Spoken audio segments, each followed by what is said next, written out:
إذ أخذنا ميثاق بني إسرائيل لا تعبدون إلا الله وبالوالدين إحسانا وذي القربى واليتامى والمساكين وقولوا للناس حسنا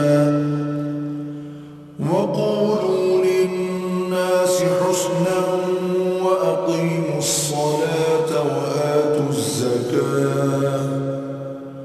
ثم توليتم إلا قليلا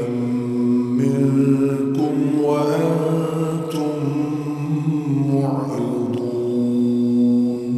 और जब हमने बनी इसराइल से अहद लिया कि अल्लाह के सिवा किसी की इबादत न करना